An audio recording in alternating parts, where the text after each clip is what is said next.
the product manager. He's gonna explain to you how the product is going on and what are the updates. So let's grab to result. Good evening, ladies and gents. Hope you all are fine. So I'm just gonna do like a little bit of kind of update, but the thing is, we want to make some profit, right? So I'm gonna show you how, the easiest way, through our platform. Just gonna, okay. So the easiest thing is actually open our app. Yeah. And join the fun. Yeah. With the ETH2.0, we have promotions ongoing as well. But yeah, the easiest thing actually, if you go to savings, this one, is actually quite interesting because we have, so we have few activities like fixed saving. So this is quite cool actually, because you know what? We have estimated APY of 15% by just putting some of your USDT. And by doing nothing, you get estimated APY 15%. So you can choose like almost a year, and then for 30 days it's 8%, 90 days it's 10%, and then for 3 months it's 12%. So I think personally it's quite good. But if you don't want to have like fixed saving, you can also do flexible saving with 6.8% of 7 APY. Let's say you put in 1,000. So on a day-to-day basis, if you put in 1,000 USDT, you'll get 0.18 by basically doing nothing. So if you want to go through that, the easiest thing would be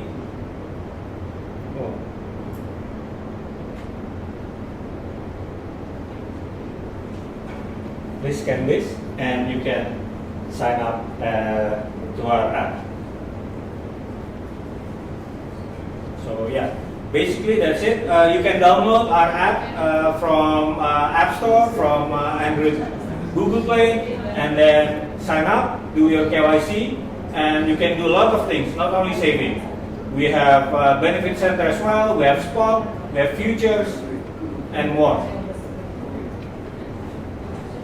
So that's it. Feel free to run through, and then I'll see you guys in our app. Thank you very much.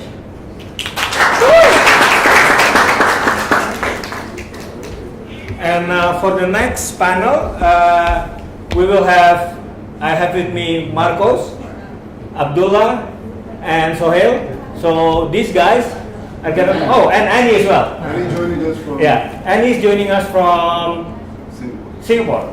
So all of these fine gents and ladies are going to talk about the merge, or someone would say the urge to merge. So yeah, please go ahead, guys.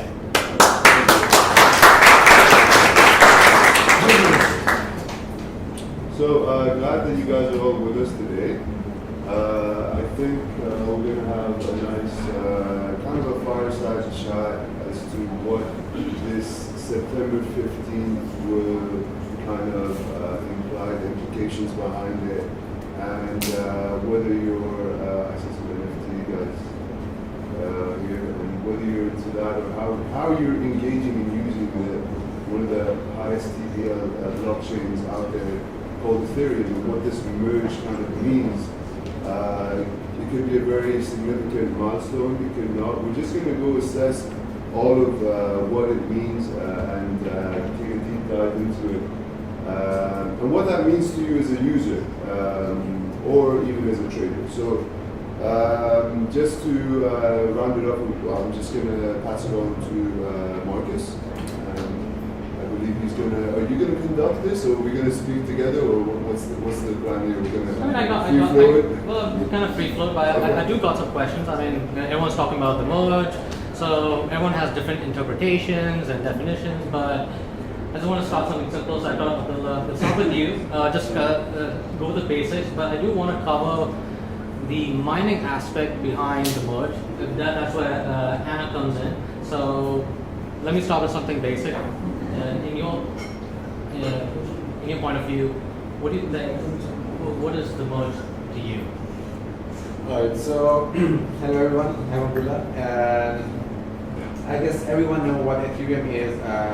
Ethereum is basically the decentralized blockchain powering DeFi, dApps, NFTs, a lot of things. So previously, basically Ethereum was working on proof of work, just like Bitcoin. But now what they're going to do is they're shifting from proof of work to proof of stake, and what that is called is a merge. So basically, the merge is whenever we create. Okay, first thing, my background is from software industry, so I know very well how SaaS products work. So, like whenever you create a software, at first you put that software into a test environment, and that test environment is actually similar to the real environment, but users don't have access to that test environment, but the QS and the quality team of institute do has access, and they actually create, you can say, they use different softwares to create different users and agents to test that software. So similarly, they actually have created a proof of stake, but it's in a testing stage, so they are testing it. So when they actually done the testing, they merge that testing branch to the master branch, and that will be the merge. So it's already done, but it's in a testing stage. So that was actually the merge phase. All right. Okay.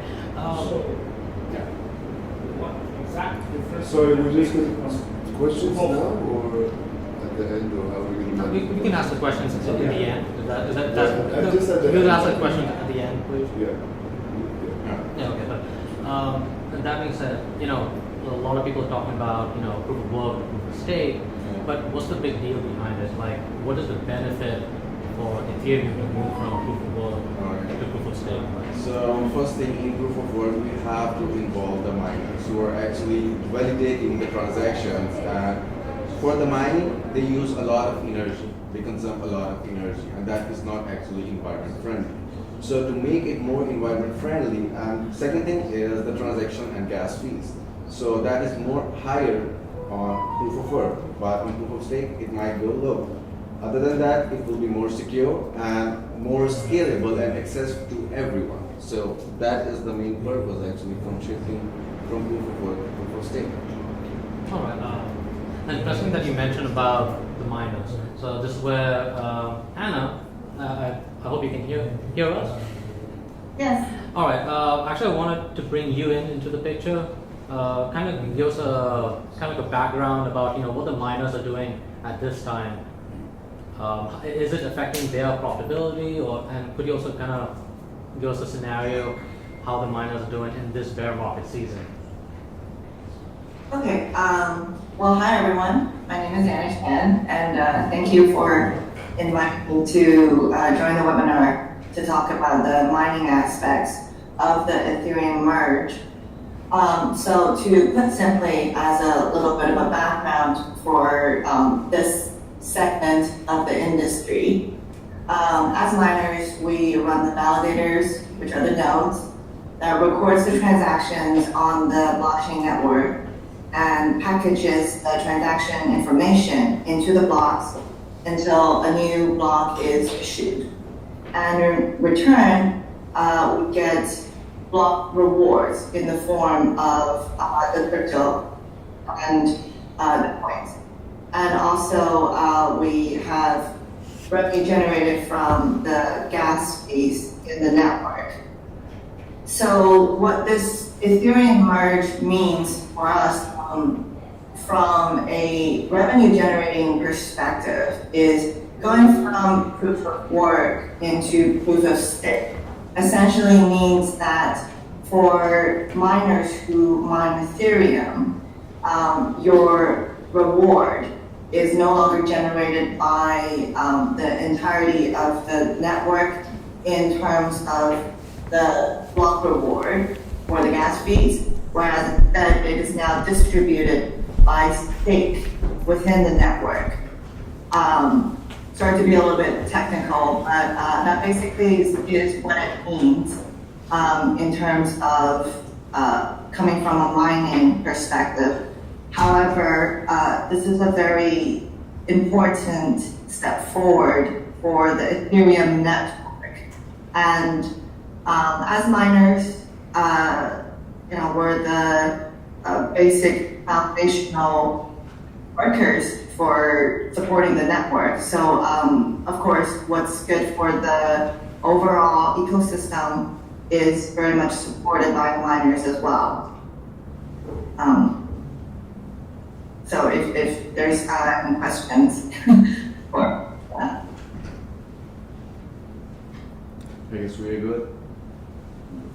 Yeah.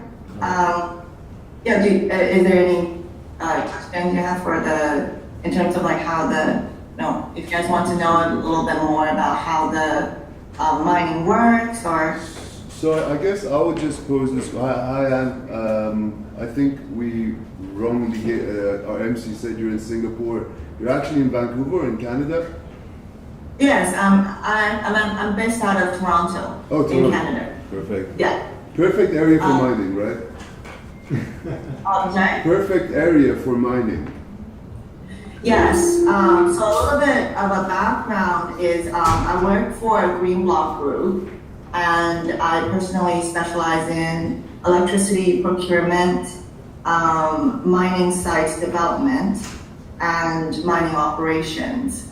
So our company operates fully on a renewable energy a source concept. So all of our mining facilities run on either hydro-generated electricity, and I actually previously worked for larger mining operations in China, and based out of Sichuan.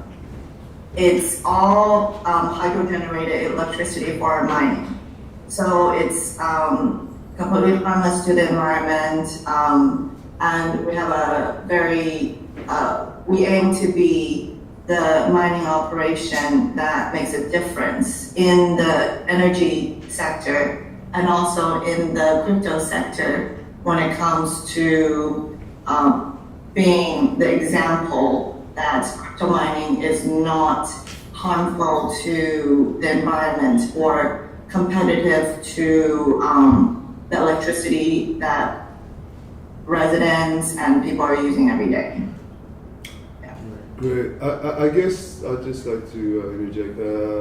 If a really good analogy, actually, I was thinking and having a discussion was, if you think about the merge, maybe a good way to look at it is if you're having think of the Ethereum as a car on an automobile, and essentially what you're doing is you're switching from a gas, diesel, or whatever powered, petrol powered engine, and you're actually transferring that to electric vehicle in real time. So with that, obviously you're going to get many benefits. Security is definitely one, because miners can get hacked. So when you go green, also you're also giving better image of the network on a broader basis. But my question is, when that merge, hopefully now, I don't think we've got into the aspects of the risk that is there, that could essentially pretty much also shut down 300 billion TVL blockchain in that real-time switch. What do you foresee for the future of Ethereum miners when the merge, if it is to be a success? What implications would that have to Ethereum miners as a whole with that transition to the beacon chain? So in terms of mining, I think to answer your question correctly, we need to differentiate like the different mode of mining in the proof of work system versus what is now is becoming the proof of stake system. So under the current system, which is before the merge, in the proof of work system, miners are the machines, and we have tens of thousands of them, right? Like the GPUs for Ethereum mining and a number of other altcoins, and then the ASIC computers for the Bitcoin mining. Once the merge happens, the mining will become based on a new system based on the stake in that each individual group of miners have within the overall ecosystem of the Ethereum network.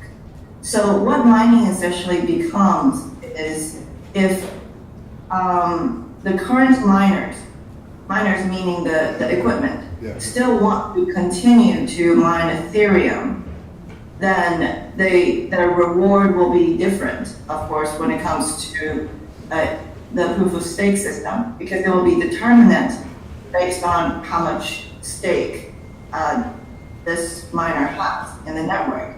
However, most likely because of what we're doing now, which is to upgrade our hardware equipment into mining for other coins, such as Ethereum Classic, or there's also algorithmically programmed software that just allows for our hardware to mine for whatever coin is most profitable in the market right now. So essentially, when Ethereum becomes, the merge is completed, mining will shift from a hardware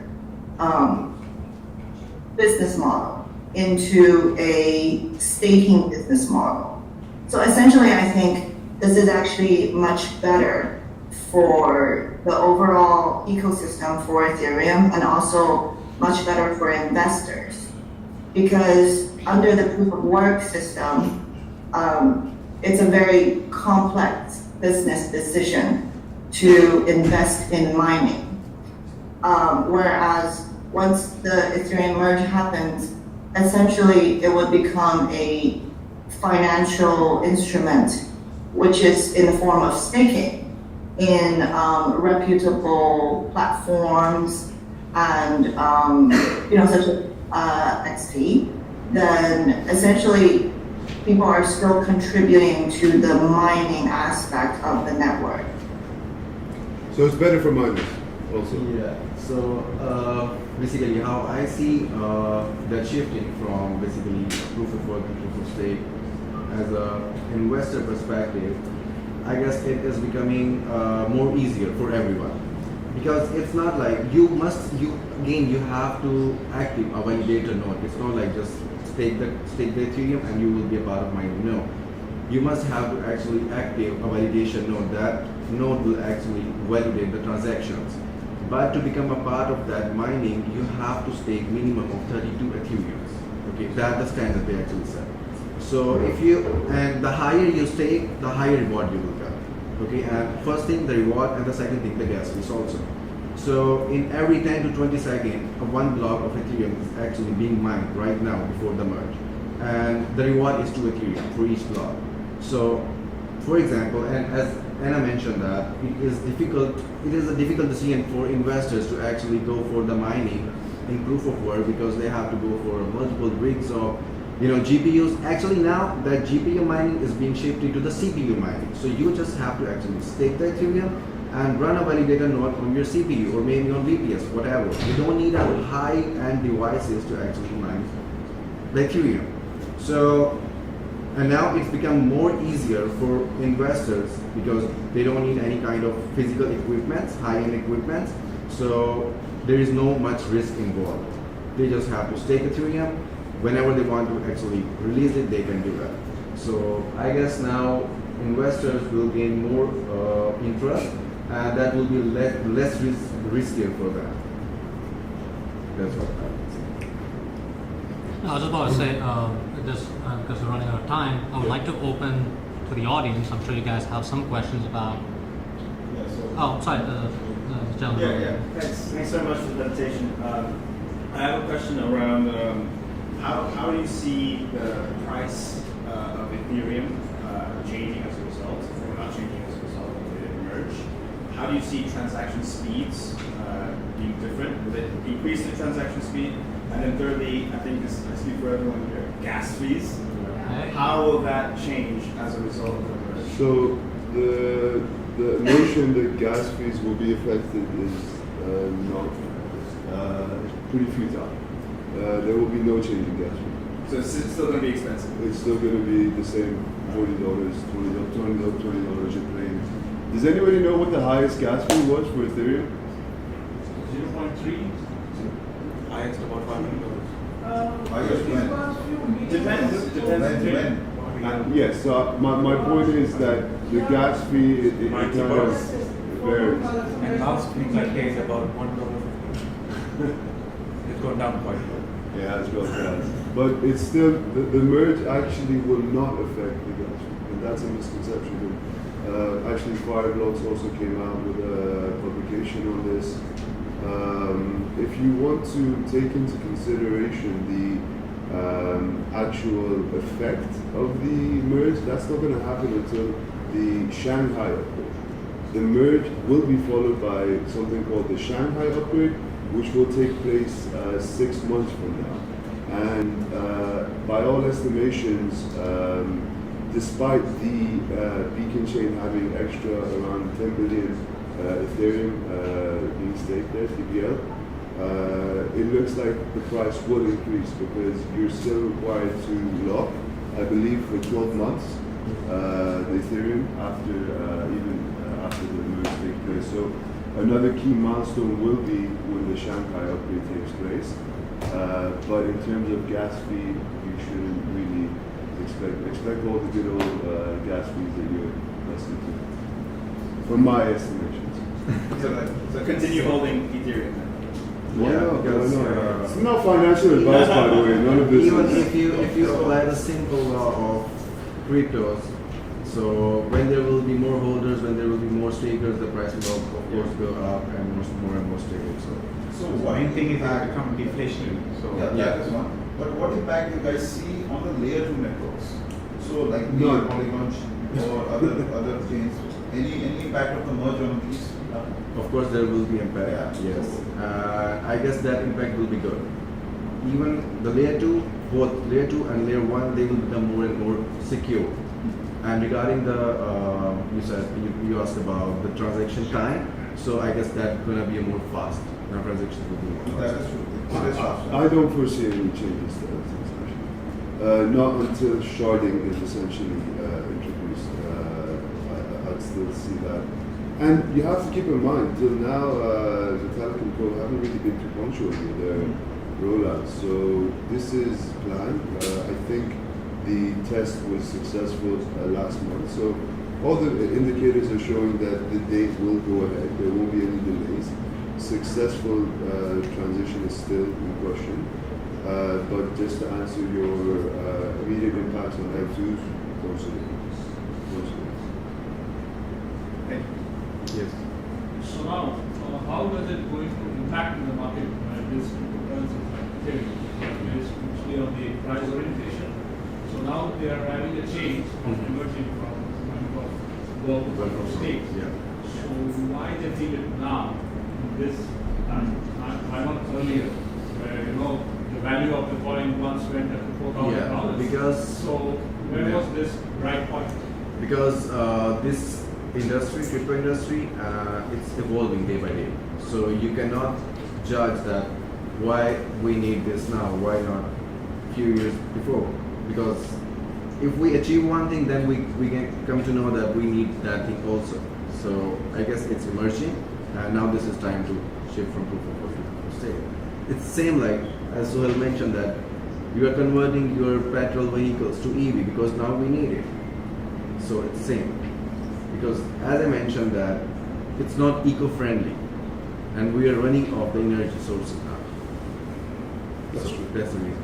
So overall it will have a good impact. Overall, in a long term, yes. But if you see from the crypto side, for example, if they delay the merge now, this time, So there will be a worse impact on crypto as a whole. Okay, so If you're a Bitcoin maxi, maybe. Another important aspect, as she mentioned, that a lot of the miners are now going to shift to Ethereum Classic. Yeah. So with all these big rigs which were available, what is going to happen with that? Like, Yeah, I think, I think what Alan are can they- explain what are they more. doing right now? so he's asking about the switch and what impact it will have on the rigs and The miners. for the miners and as they use Ethereum Classic, I believe, right? What impact will that have to do, all this hardware? As of now, in terms of the hardware, they're very easily compatible with mining of a number of other altcoins. And we have already initiated the upgrade in the firmware for the hardware a couple weeks back. So gradually, they have already been shifted towards some of the automatically switching between a number of different coins to mine, whichever one is most profitable at the time, depending on the market price. So in terms of the hardware, the revenue generating is not, it might be a little bit less than how much we're mining for Ethereum now, but not a significant amount that is concerning the US. Yeah. So unfortunately, there wouldn't be a dump of GPUs in the market as far as we can see it. Yeah, the gamers will probably have to wait longer to get the graphic cards that they want. Yeah, so I it's think true actually. If you see Ethereum Classic, if you see the Ethereum Classic chart, you will see a spike in that. No, The reason the is- price is such a huge difference. Yeah, of course. It is not profitable. As of Yes, now, yeah, it's it's not not. a profitable. That is the other reason why they're shifting from proof of work to proof of stake, because Exactly. in this bearish market, you barely actually break even. You Yeah. cannot make profits. So that's the reason. One of There are the- chances, I don't know, because there is not much utility in Yeah. Ethereum Classic. So it is, we have to see how that sector will, behave after the launch. Yeah. Because that is another segment which needs to be observed. Yeah, of course. I think when it comes to mining, it's a very complex business model for retail investors or smaller outfits to be successful in, right? Because when it comes to like energy prices, there's been a lot of electricity price hike lately all around the world because they're affected by a lot of different things, right? Whether or not it's renewable energy generated by solar or hydro, or it's based on natural gas or coal, right? So these things very much affect the cost of electricity. So for some of the, this is why we see that retail miners have pretty much already exited, or they're really struggling in the bear market. It's because essentially, because the price of crypto is so low in the bear market, that's why for more professional outfits that have scale and operability and the supporting technical team to basically contribute to the R&D process as we are servicing our clients, then that's what really makes a mining outfit successful or not so much, right? So that's why from within the mining industry, the switch from proof of work to proof of stake very much protects investors as well, because it basically for people who are just chasing the bull market by buying a rig and then plugging it into their basement, that kind of operation wouldn't really happen anymore in the proof of stake system. So it's going to be more professional and electricity will be sourced through better means that are more sustainable, and it becomes a different business model than what we were seeing in the proof of work mining over the first half of the Ethereum's lifespan, really. Thank you for that. I think you had a question. Yeah. Just one last question. Okay, perhaps I'll just combine them in Sure. two questions. One, I don't understand. Luigi.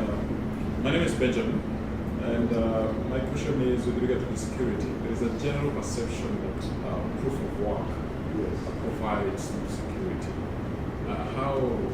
Not necessarily. Yeah, there is sort of, I don't know, but I just need further explanation with regard to how does proof of stake provide more security, not just to the layer 1, but also to the layer 2. Then the second question is, with regard to enterprise blockchain, the use of Ethereum in enterprise apps, how does this merge maybe encourage more adoption in enterprise as opposed to just the crypto world? Should I? If you want to go ahead, and then we can have Anna. Right. So, first, regarding your first question regarding the security thing, that's why they're using. Actually, Beacon Chain is being used as, you can say, the backbone for that merge. And the main purpose of Beacon Chain is actually not to go for. Beacon Chain has nothing to do with the transaction. Why they're using and why they're going for the Beacon Chain? Beacon Chain is actually connecting all the stakers. Okay, so all the stakers, their ledgers is actually in the Beacon Chain. So from there, they are securing all the stakers and all the transactions. So that's how transactions are going to be more secure. And regarding your second question, for the institutional, how they encourage more and more projects to come and develop on Ethereum. I guess Ethereum is one of the biggest blockchain, biggest protocol for the time being, and a lot of projects are using it even in for proof of work. So when it goes to the proof of stake, it's gonna be for the betterment of Ethereum. So I guess more and more projects will be encouraged. Okay, Anna, would you like to share your thoughts? I'm sorry, I wasn't able to hear correctly. Was the question regarding the security of mining after it switches to proof of stake? Just this is security of differences between security of proof of stake versus proof of work, and why it's conceived to be more secure proof of stake than proof of work. Well, I think from the mining segment of for the proof of stake, because essentially what it means is more professional mining outfits will be the ones running the node, right? So in comparison to how it was maybe done in the past, all the professional mining operations who will continue to mine for, who have clients to mine for Ethereum, we all operate on a triple layer cybersecurity for our operation. So I think in terms of switching from the more small scale and or retail miners, then in terms of managing the hardware, it's definitely more secure to have the proof of stake system where everything is managed more professionally, which we would be able to provide more security for the overall network than individuals would be able to in the past. I think that just mainly is because you tend to decentralize things more with proof of stake, and as opposed to proof of work, you have, as of now, I think even the majority of mining is done by very it's monopolized, you can say. So that's one key distinctive difference also between the two. But I think that kind of on our behalf really summarizes everything. Yeah. I believe, thank you so much, Anne, for joining us from Toronto, and I guess thank you everybody for coming, and please enjoy the rest of the day while you network and speculate what's going to happen to Ethereum. Thank you very much. Thank you, guys.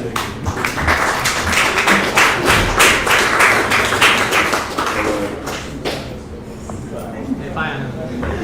Thanks for having me, guys. Yeah, it's very, we can't see you while we're talking. Now you can see us. Yeah, I wish you were just a little bit more behind.